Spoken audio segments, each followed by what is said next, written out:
God, I thank you that there are so many kids, whether they be just babies, God, or whether they be in the preschool, Sunday club, youth. We're just so thankful that we've got so many around our church family and they bring so much life. And I pray you'd bless them this morning. And God, I also just pray for Douglas just now. Thank you so much for him. Thank you for all that I have learned from him. And I just pray you would bless him just now as he speaks to us. In your name, amen. I have to say, when Stuart was praying for the kids and started doing that, I thought, okay, what's he saying about me? Right, I'm going to begin with a couple of apologies. Have you ever woken up and thought, oh, I've got plenty of time? So I ended up rushing here late, and so it didn't give the tech team enough time to get ready. The other thing I need to apologise to the tech team is the old system used to have a Bible in it. So you just say the verses. The new version doesn't have a Bible included in it. We're going to be reading a lot of the Bible, so it may not be on the screen. So, thank you. The next thing is we're going to be touching on themes of loss and fear. I'm aware that this might be triggering for people.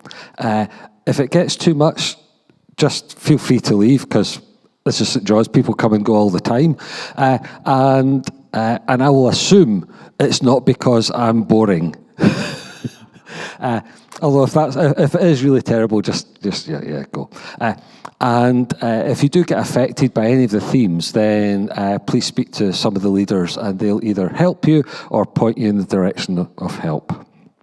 Okay, so there's no wee clicker, so I'm going to be doing that to Chris. Right, so Matthew 24 and 25, as Stuart said, there's lots of different interpretations of these chapters. I'll talk a few times about why people find it difficult to understand.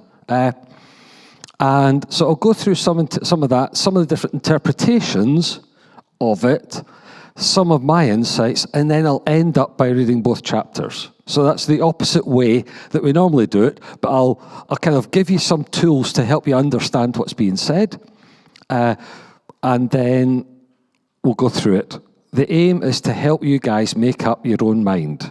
Yeah, there have been millions, gazillions of words written about Matthew 24 and 25. I'm not going to stand up here and say, okay, I've got the answer, right? My aim is to help you find the answer, and that we're going to work out our own salvation with fear and trembling, as it says. Next one. Right. So setting the scene, this is a reconstruction of Jerusalem with the temple. You can see Jerusalem is a tightly packed place. Imagine the old town in Edinburgh with tenements and closes going through that are almost wide enough you can touch. That was Jerusalem. And then in the middle, you've got this big, huge building with empty space, grand building in the middle of all the clutter. That's the temple. And so they're walking out. Now, a wee reminder from last week. What is the temple? It symbolizes God's presence. It's where we meet God. It's central to your faith. It's the focal point of faith and culture. And despite centuries of war, the temple has survived. Okay? It's symbolizes God's presence. Right? Next one, Chris. Right. So, Matthew 24 begins. Jesus left and was going away from the temple when his disciples came to him to call attention to its buildings. Yes, he said, you may well look at all these. I tell you, not a single stone here will be left in place. Every one of them will be thrown down. Now, what's that? What's the implications for the disciples? What's it saying about God if God can't protect his temple? Where are you going to meet God if there's no temple? And the destruction of the temple, that doesn't sound happy. You know, there's going to be there's no surgical strikes there. If someone's going to destroy the temple, Jerusalem's getting it in the neck. Yeah, and the people who live there, the families, the houses, there's going to be a lot of killing. What about me? It gets quite personal. The talk about the destruction of the temple can get quite personal because of the implications. Yeah. So, afterwards, the disciples ask a question of Jesus. They say, tell us when all this will be, and what will happen to show that this is time for your coming and the end of the age. Okay, now, just before we go into look at that, it's worth thinking about how people ask questions. Yeah? Sometimes you just go, you get to the point where you just go blah, blah, blah, blah, blah, blah, with everything that's in your mind. Yeah? So are the disciples asking one question, or two questions, or three questions? Are they talking about the destruction of the temple? Are they talking about the end of the age and the coming of Jesus? Are they all the same thing, or are they three different things?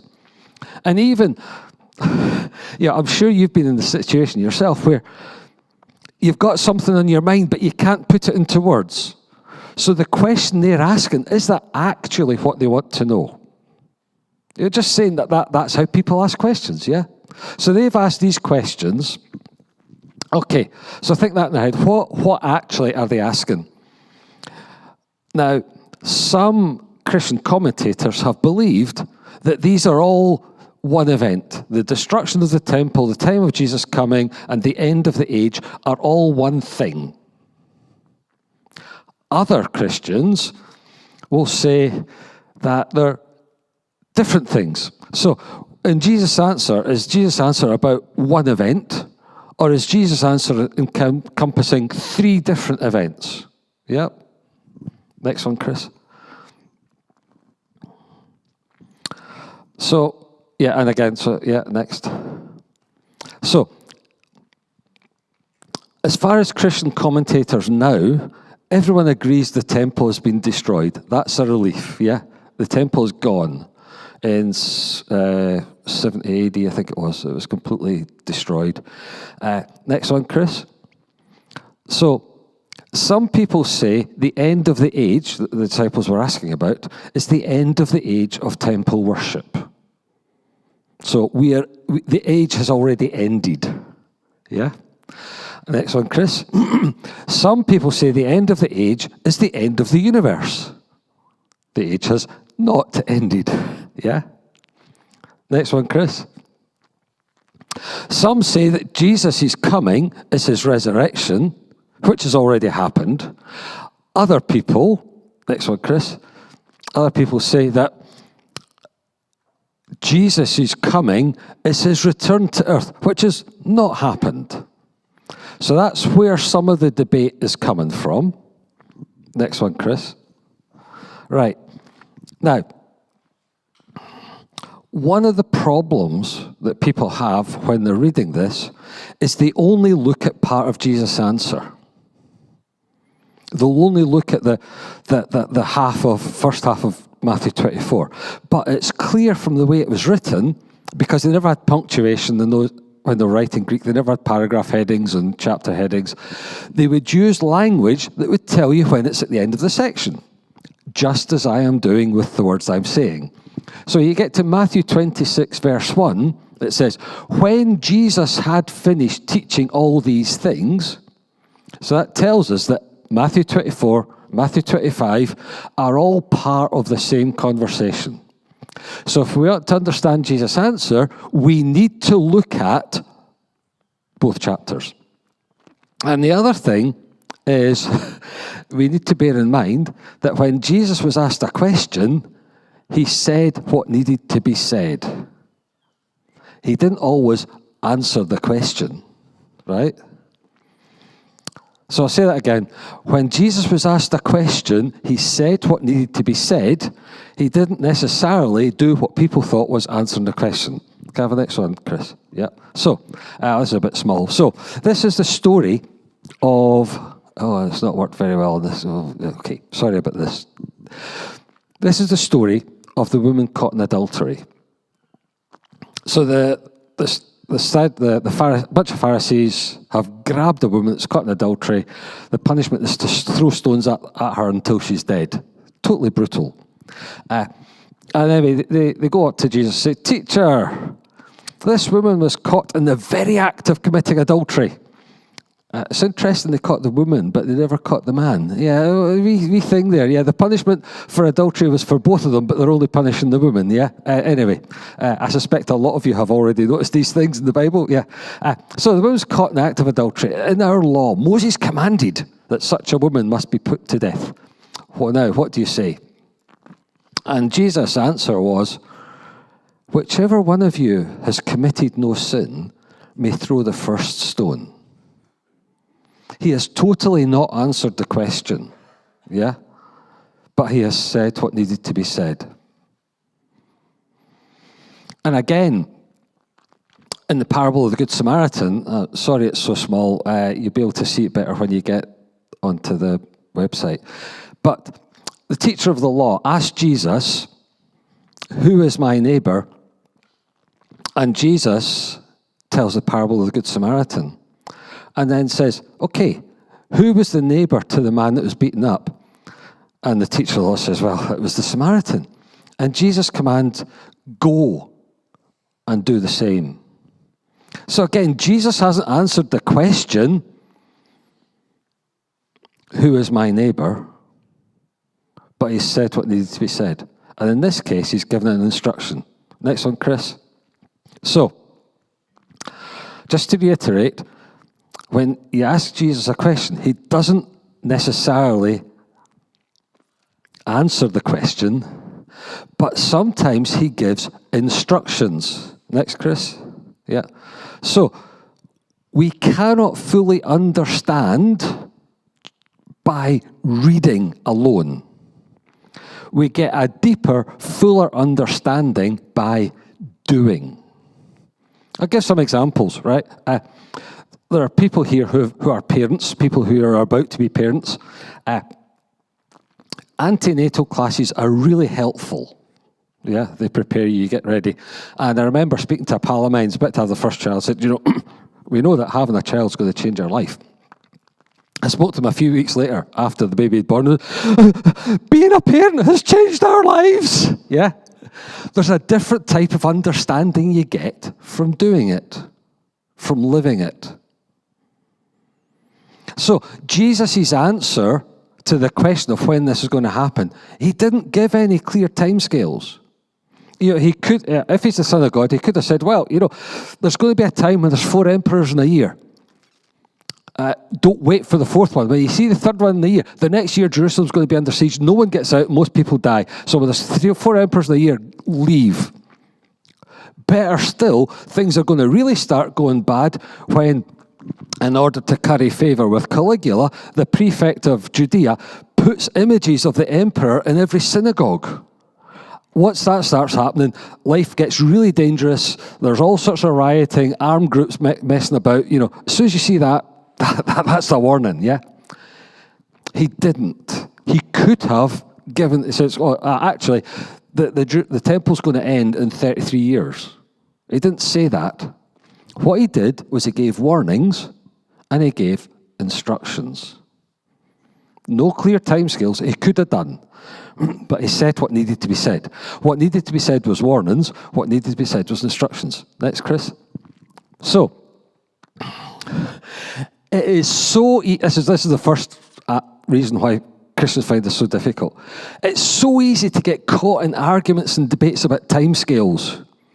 Miss the warnings, miss the instructions, not do the instructions. How can you understand it fully if you're not doing what Jesus says to do? That's not inhabiting his answer. Yeah? So you get focus on questions and debates and arguments about timescales, miss the warnings, miss the instructions. However, those that do look at the warnings, there's a big debate, yeah? So, the next one, Chris. So, is the warnings in the first part of Matthew 24, are they warnings of specific events? Are they warnings about the destruction of the temple, for the coming of Jesus, for the end of the age? Or are they general warnings for life? Okay?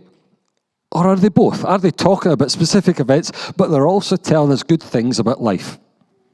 Okay. Next one, Chris.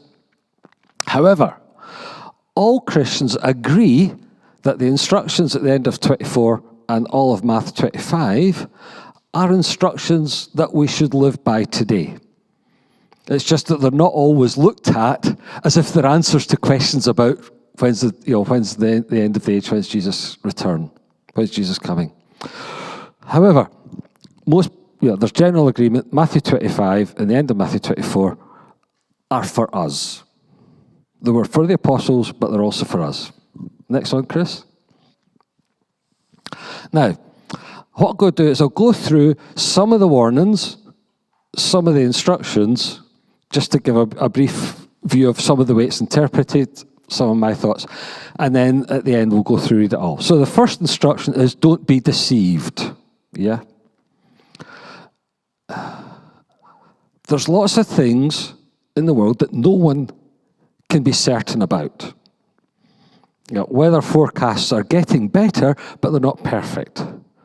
Yeah? Diagnoses in hospitals are getting better, but they're not perfect. Trying to work out economic policy, political policy is getting better, but it's not perfect. Sometimes people can't cope with the uncertainty and they demand an answer. Yeah. The people, if it's uncertain, the wise and the knowledgeable people refuse to give a certain fixed answer.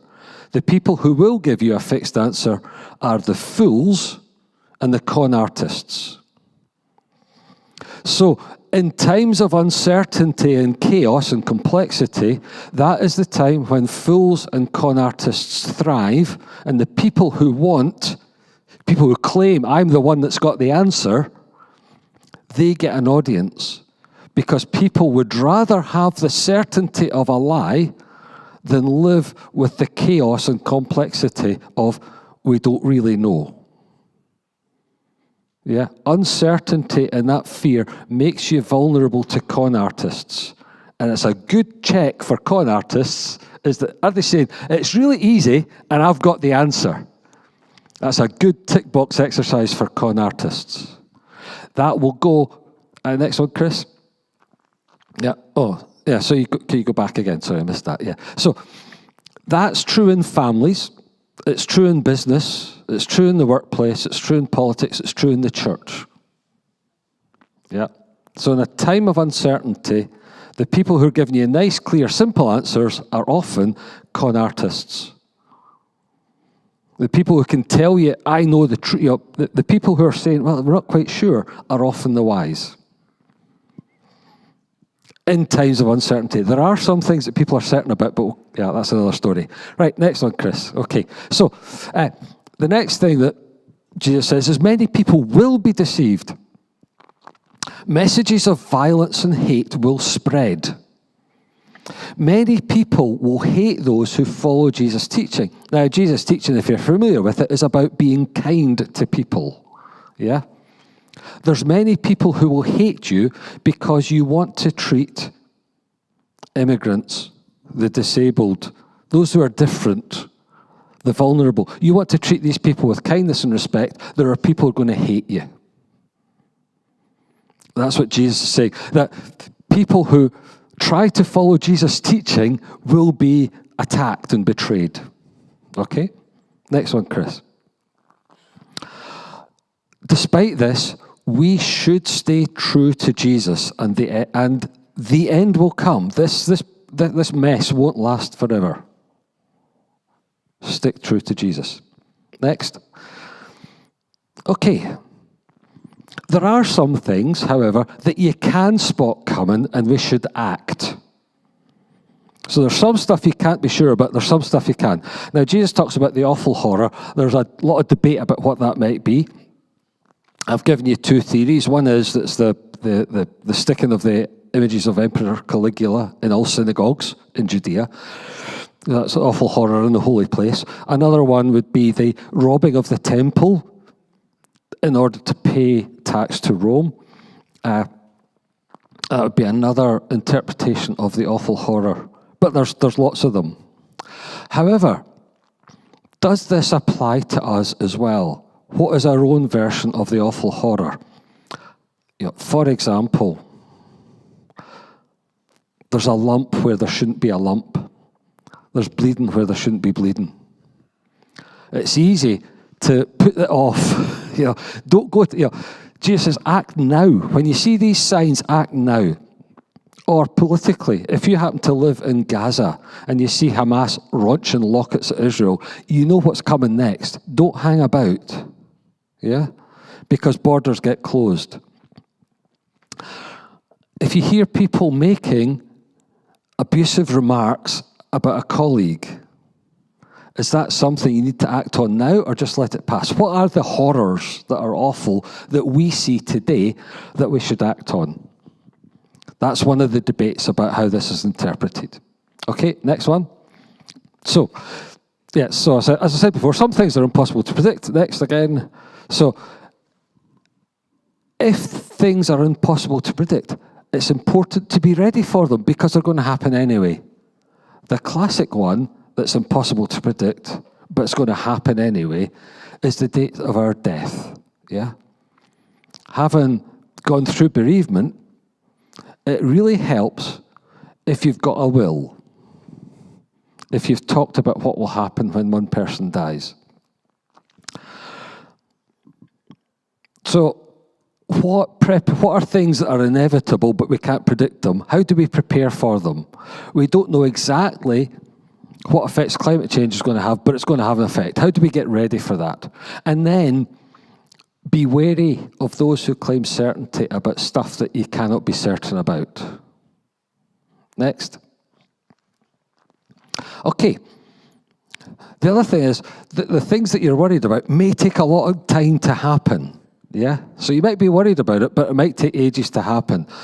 For example, another example from today would be climate change. It's taken a long time for big things to happen, and you can be tempted to become complacent. Or you're worried about war, or you're worried about your mortality, or you're worried about job cuts, or whatever. Or you're worried about, you don't know when Jesus is going to come back. You don't know what's going to happen to the church. So you can become complacent. You can become abusive. You can lose yourself to alcohol or other addictive behaviors. This is a warning, not to people out there. This is a warning to us. Are we becoming complacent? Are we becoming, in the places of power that we have, becoming abusive? Next one, please. If we're waiting for stuff to happen, and it seems like, no, it's not happened yet, stay true to Jesus and his teachings. Okay. We need to hold ourselves ready. And again, next one, Chris. If you like, we're on call for Jesus. What we're on call for, I'll get to later, right? Because Jesus gets to that at the end. And we've got resources, we need to look after them. Next one, Chris. So, we need to grow our resources. As a church and as individuals, we need to be aware of the resources we have and get them better. So, the resources might be knowledge, it might be skill, it might be money. It's easy to think that we've got nothing. It's easy to do ourselves down. We've been given a lot. It's just that we become used to it and not recognize the value of what we have. A lot of what we have as a church, as a people, is really valuable. Recognize the value of what we have and grow it. Next, Chris. Okay. What are these resources? What does it mean to serve Jesus? What's Jesus wanting us to do? He finishes off by telling us what it is. What is this thing? And it's we need to help those who need it. All right, next one. No matter how important or unimportant the people are that we help. And again, no matter how little help we think we are giving, we might think it's irrelevant. But, next one, every little help we give to anyone is helping Jesus.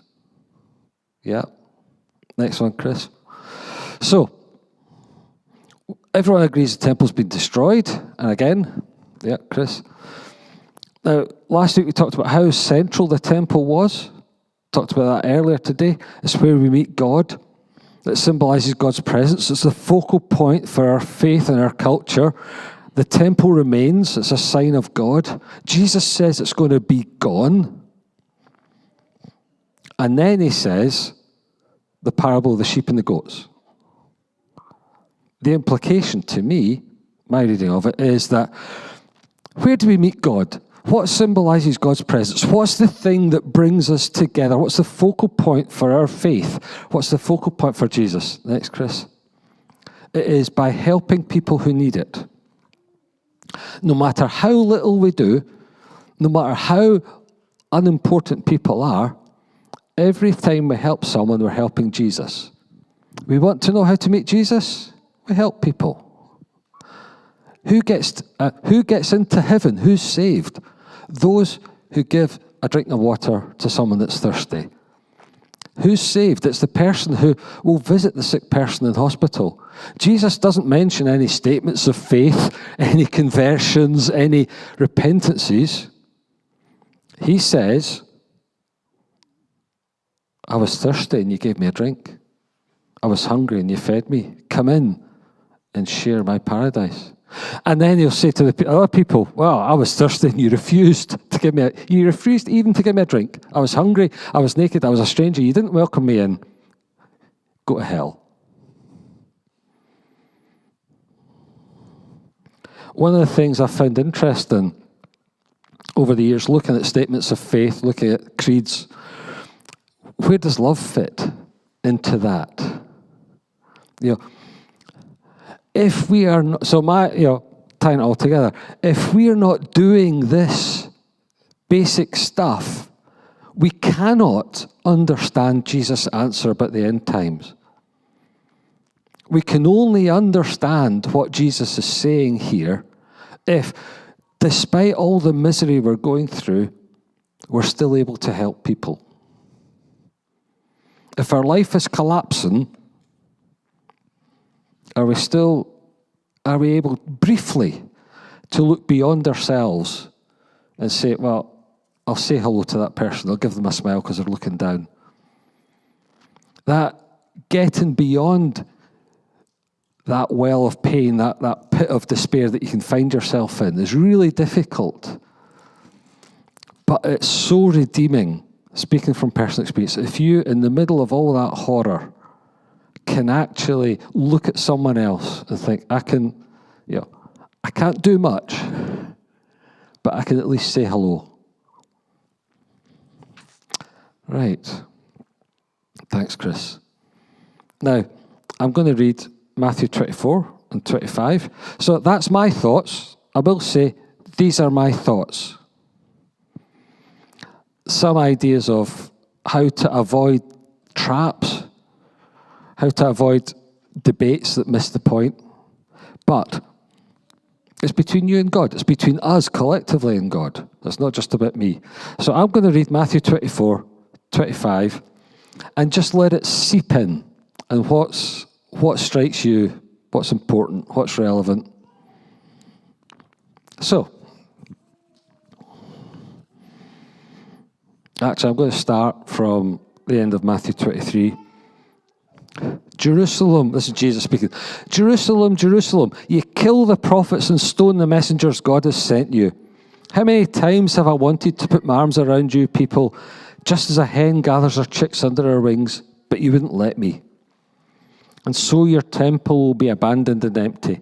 From now on, I tell you, you will never see me again until you say, God bless him who comes in the name of the Lord.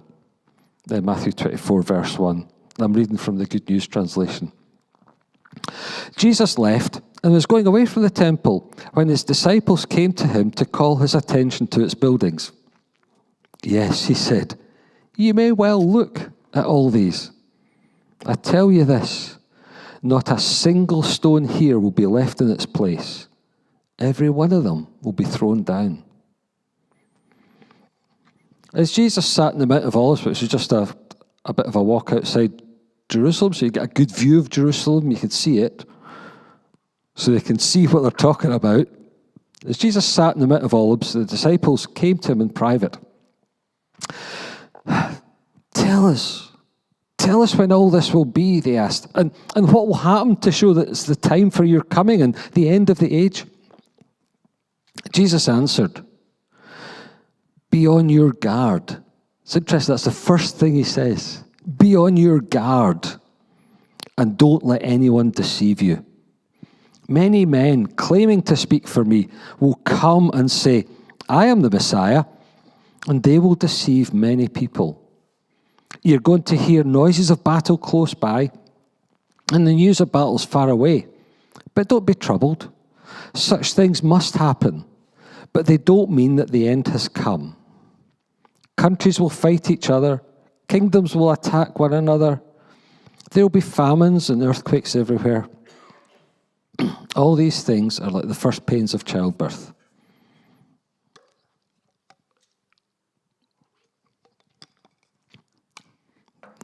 Then you will be arrested and handed over to be punished and be put to death.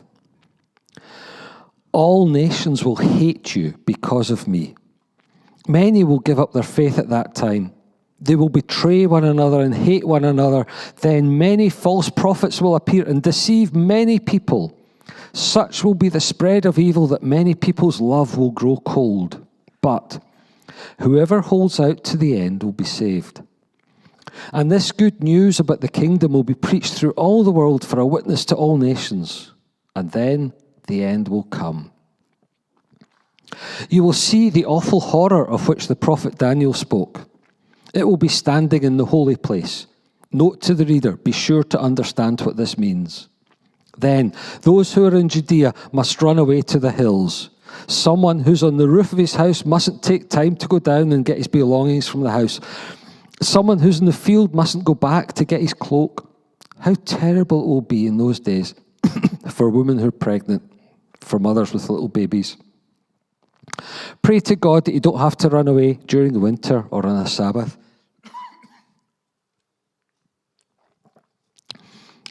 For the trouble at that time will be far more terrible than any there's ever been from the beginning of the world to this very day, nor will there ever be anything like it again.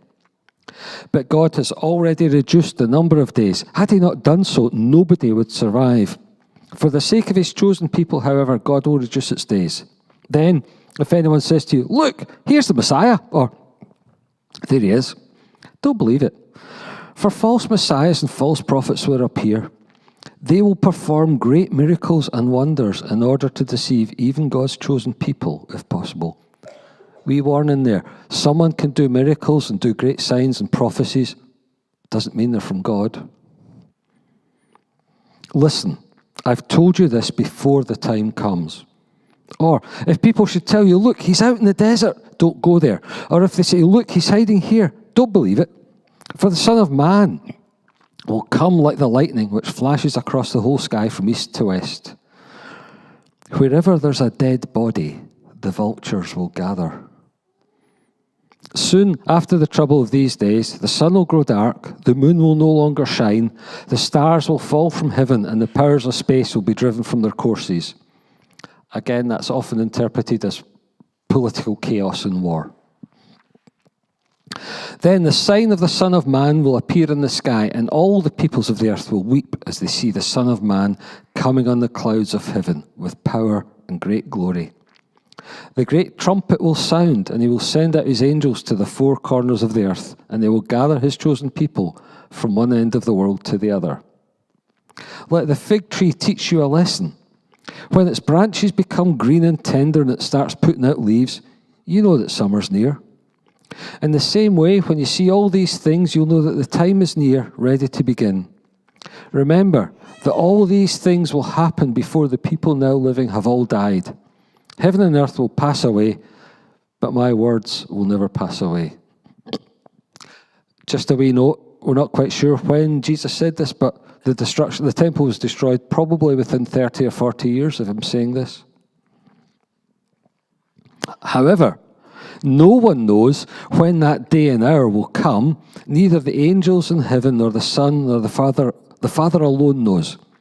The coming of the Son of Man will be like what happened in the time of Noah. In the days before the flood, people ate and drank, men and women married, up to the very day Noah went into the boat. Yet, they didn't realize what was happening until the flood came and swept them all away. That's how it will be when the Son of Man comes. At that time, 2 men will be working in a field. One will be taken away, the other left behind. 2 women will be at a mill grinding meal. One will be taken away, the other left behind. Be on your guard then, because you don't know what day your Lord will come. If the owner of a house knew the time when the thief would come, you can be sure he'd stay awake and not let the thief break into his house. So then, you also must always be ready, because the Son of Man will come at an hour when you're not expecting him. I find the bit at the end about we meet Jesus when we give someone a drink and a meal gives a pointedness to that passage. The Son of Man will appear at an hour you're not expecting him. That might be someone needs help at the hour you're not expecting. That's when Jesus, so that's one slant in this. It's not talking about the end times. It's talking about when someone, Jesus says, if I needed somewhere to stay, if I needed a visit, if I was lonely, if I was hungry, he gave it to me. He did that for me. Is he talking about holding it, being ready to help, or is he talking about being ready for some future event when the world ends? Who then is a faithful and wise servant? It is the one that his master has placed in charge of the other servants to give them their food at the proper time. How happy that servant is if his master finds him doing this when he comes home. Indeed, I tell you, the master will put that servant in charge of all his property. But if he's a bad servant, he'll tell himself his master's not coming back home, I'm not going to come home full time, and he'll begin to beat his fellow servants, eat and drink with drunkards. Then that servant's master will come back one day when the servant doesn't expect him and at a time he doesn't know. The master will cut him in pieces and make him share the fate of the hypocrites. There he will cry and grind his teeth. At that time, the kingdom of heaven will be like this. Once there were 10 young women who took their oil lamps and went out to meet the bridegroom. 5 of them were foolish, the other 5 were wise. The foolish ones took their lamps but didn't take any extra oil with them, while the wise ones took containers full of oil for their lamps. The bridegroom was late in coming, so the women began to nod and fall asleep. Imagine a man being late. I would never do that. It was already midnight when the cry rang out, "Here's the bridegroom, come and meet him." The 10 women woke up and trimmed their lamps. Then the foolish ones said to the wise ones, "Let's have some of your oil because our lamps are going out." "No, indeed," the wise one answered. "There's not enough for you and for us. Go to the shop and buy some for yourselves." So the foolish women went off to buy some oil, and while they were gone, the bridegroom arrived. The 5 who were ready went in with him to the wedding feast, and the door was closed. Later, the other women arrived. "Sir, sir, let us in," they cried out. "Certainly not. I don't know you," the bridegroom answered. And Jesus concluded, "Be on your guard then, because you don't know the day or the hour." At that time, the kingdom of heaven will be like this. Once there was a man who was about to go on a journey. He called his servants and put them in charge of his property. He gave to each one according to his ability. To one he gave 5,000 gold coins, to another he gave 2,000, and another he gave 1,000.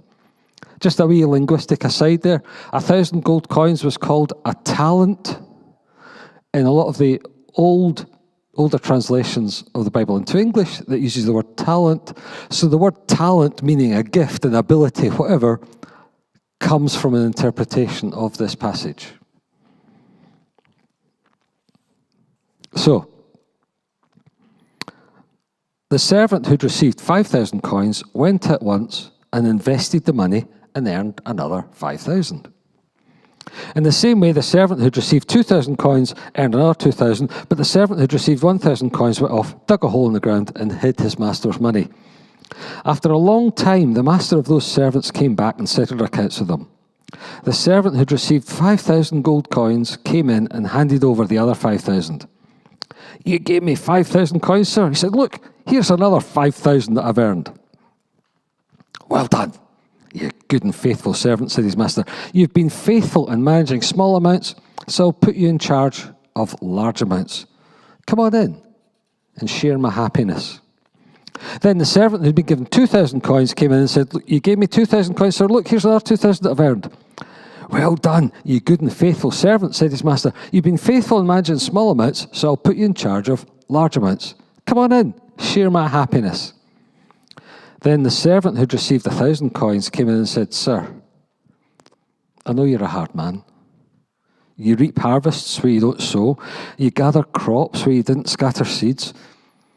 I was afraid, and so I went off and hid your money in the ground. Look, here's what belongs to you. You bad and lazy servant, his master said. You knew, did you, that I reap harvests where I didn't sow, gather crops where I didn't scatter seeds? Well then, you should have deposited my money in the bank and I would at least have returned some interest. Now, take the money away from him and give it to the one who has 10,000 coins. For to every person who has something, even more will be given, and he will have more than enough. But the person who has nothing, even the little that he has will be taken away from him.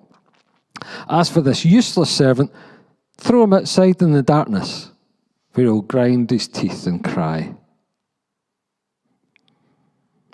And now Jesus gets to the climax. What are these resources? What are the things we're supposed to be doing?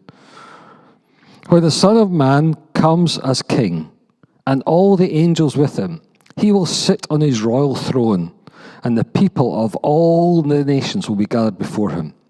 Then he will divide them into two groups, just as a shepherd separates the sheep from the goats. He will put the righteous people on his right, and the others on his left. Then the king will say to the people on his right, come, you that are blessed by my Father, come and possess the kingdom which has been prepared for you ever since the creation of the world. For I was hungry and you fed me, thirsty and you gave me a drink. I was a stranger and you received me in your homes, naked and you clothed me. I was sick and you took care of me, in prison and you visited me. The righteous will then answer him, when, Lord, did we ever see you hungry and feed you, or thirsty and give you a drink? When did we ever see you a stranger and welcome you in our homes, or naked and clothe you? When did we ever see you sick or in prison and visit you? The king will reply, I tell you, whenever you did this for one of the least important of these members of my family, you did it for me. Then he'll say to those on his left, away from me, you that are under God's curse, away to the eternal fire which has been prepared for the devils and his angels. I was hungry, but you wouldn't feed me. Thirsty, but you would not give me a drink. I was a stranger, you wouldn't welcome me in your homes. Naked, and you would not clothe me. I was sick and in prison, and you would not take care of me. Then they will answer, when, Lord, did we ever see you hungry or thirsty or stranger or naked or sick or in prison and wouldn't help you? The king will reply, I tell you, whenever you refused to help one of these least important ones, you refused to help me. These then will be sent off to eternal punishment, but the righteous will go to eternal life. I think the important bit is not that he's not criticizing people who were unable to help. He's criticizing people who could help, but refused to help. I'll read that again. The king will reply, I tell you, whenever you refused to help one of these least important ones, you refused to help me.